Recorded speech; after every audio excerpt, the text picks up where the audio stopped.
This land was made for you and me. Hey, it's Ahsante, and the way people can sometimes talk about immigration in the US can be troubling. It bothers me when people use the term illegal to refer to a person because it illustrates the perception that the main characteristic about this person is that they are not allowed to exist. As if it doesn't matter what they've done in their life or the contribution that they've made to society. It prioritizes something being legal over something being good, and there have been plenty of bad laws out there. It creates a class of people who are instantly criminalized regardless of whether they've actually caused any harm. This week, the Trump administration announced plans to end DACA, or the Deferred Action for Childhood Arrivals program. This program granted undocumented immigrants who were brought to the U.S. as children protection from deportation and the ability to apply for social security numbers and work permits. These youth are often called Dreamers, named after the DREAM Act, which, if enacted, would provide them a pathway to citizenship. As of now, there is no direct path to citizenship for these people. The Dreamers who benefit from DACA are, by definition, educated. They are either in school or have graduated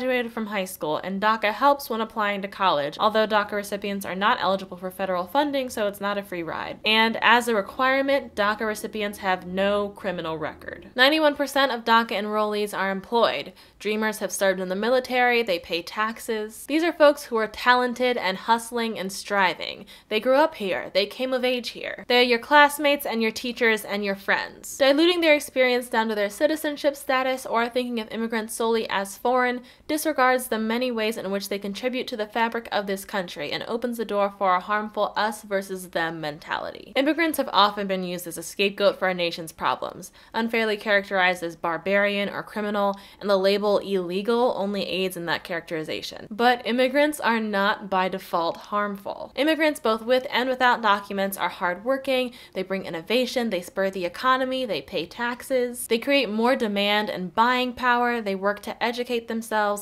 uplift their communities, and contribute to society. It's unfair to negatively characterize them based on how they arrived into this country. I believe that people are more than the circumstances they are born into. Coming from poverty doesn't mean you lack merit. You're not less worthy of a person if you're born into a situation of abuse. We can be quick to associate people with the trauma that they've experienced and not with the power that they possess in having survived that trauma. And if you're born into a situation that, for whatever reason, does not allow you to thrive and you have the strength and the wherewithal to get yourself out of that situation, I believe you deserve a path forward. Immigrants are human beings, not aliens. They're not from outer space, they're not a separate class of people. They're not inherently inferior because they're from a different country. And no, their country isn't inherently inferior either. Immigrants are people with dreams and rights who deserve to be treated with respect, and that respect shouldn't be compromised by the fact that they weren't born here. I think it's important to treat people with compassion, and expelling someone from a country that they grew up in, that they support, that they contribute to, that they call home,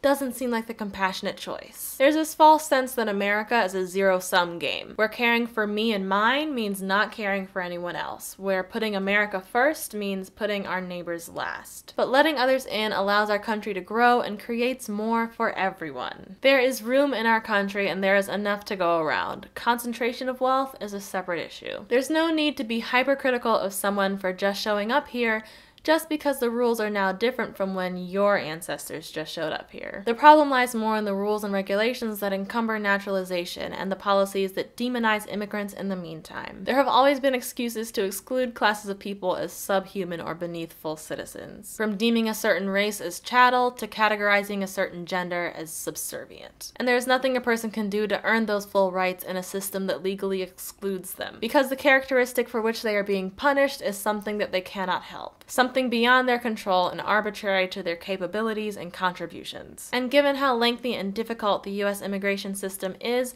even for people who are doing everything right, citizenship status has basically become one of those characteristics. Throughout history, women, black people, people of color have been legally denied the rights of full citizenship because the white male version of America sees us as other. There has been and continues to be purposeful racialized crafting of who gets to be American by the people with political power. It calls into question question what it really means to be an American. If it's to have a slip of paper that tells you you are, or if it's to build this country, to grow up in it, to contribute and work for it, and to fight for it. Documentation doesn't determine whether you're an asset to this country. Immigrants make America great, and your worthiness isn't dependent on your citizenship status. And because of who we are as Americans, because we preach life, liberty, and the freedom to pursue happiness, we should be merciful and graceful towards people who are trying to do just that. I make videos about social issues, culture, and young adult living, so if you're into that, then you should subscribe to get new videos from me every week. And a big thank you to my Patreon patrons for supporting this channel and helping me grow. As always, remember to live spiritedly and think creatively, and I will see you next time.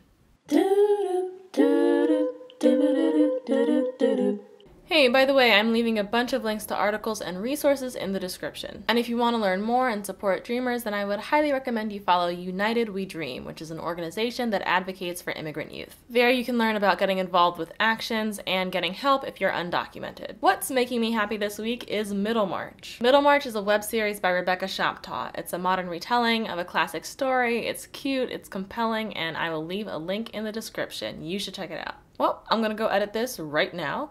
I'll be right back. From the redwood forest to the Gulf Stream waters, this land was made for you.